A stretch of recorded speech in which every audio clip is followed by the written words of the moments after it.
আমরা ঘটা করে শিশু দিবস পালন করি।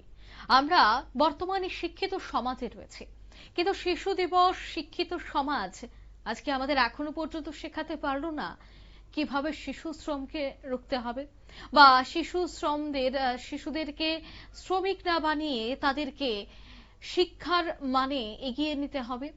এই বিষয়টা সম্পর্কে এখনো কিন্তু সমাজ শিক্ষিত হয়নি, আর যার জন্যই শহর আগরতলা নয়, গোটা রাজ্য গোটা দেশ জুড়ে শিশু শ্রম কোনো অংশেই কমছে না।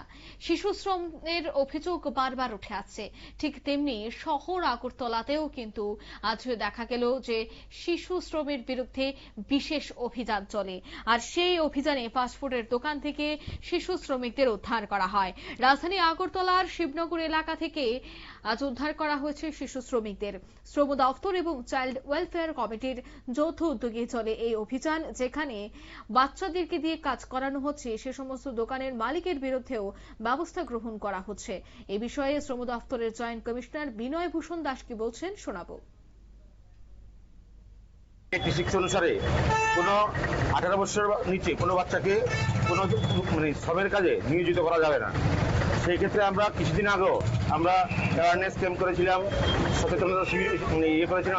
আমাদের সেই কনফারেন্স হলে প্রত্যেক বাজারের ব্যবসায়িক সমিতির প্রেসিডেন্ট, সেক্রেটারি, ইট বাট্টা বা বিভিন্ন এখানে কর্মসংস্থানের জায়গা আছে, সেই সমস্ত কর্মকর্তাদের নিয়ে যে আপনারা কোনো শিশুকে কোনো কাজে নিয়োগ থেকে বিরত থাকবেন, চাইল্ড লেবার প্রহিবিটেড, এবং আপনারাই আপনাদের যারা আসছে বাজারে সবাইকে বলবে। তো আজকে আমরা এখানে এসেছি, এই দোকানের নাম হচ্ছে আমার কাজল রেখা।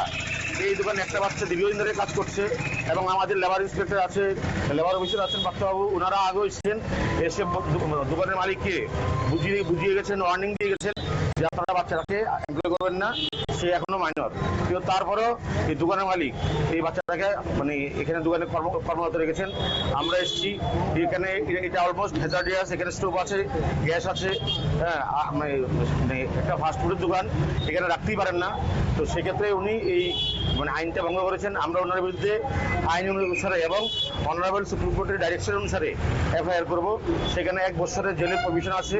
এবং আপনারা শুনলেন, অর্থাৎ এই দোকানের মালিককে কিন্তু এর আগেও একবার সতর্ক করা হয়েছিল যেন শিশুদেরকে দিয়ে কাজ না করায়, কিন্তু সতর্ক করার পরেও সেই দোকান মালিক কোনোভাবেই এই বিষয়টাকে পাত্তা দেয়নি, যার জন্য আজ প্রশাসনের পক্ষ থেকে কিন্তু অভিযান চলে। এবার দোকান মালিকের বিরুদ্ধে কি ব্যবস্থা গ্রহণ করা হয় সেটাই দেখার। অন্যদিকে সমাজের প্রত্যেককে সচেতন হতে হবে এবং শিশু শ্রমকে একেবারে শূন্যের কোঠায় এনে দাঁড় করাতে হবে, এবং এই বিষয়ে প্রত্যেককে প্রতিজ্ঞাবদ্ধ হতে হবে। নিয়ে নিচ্ছি ছোট্ট একটি বিজ্ঞাপন বিরতি, সঙ্গে থাকুন।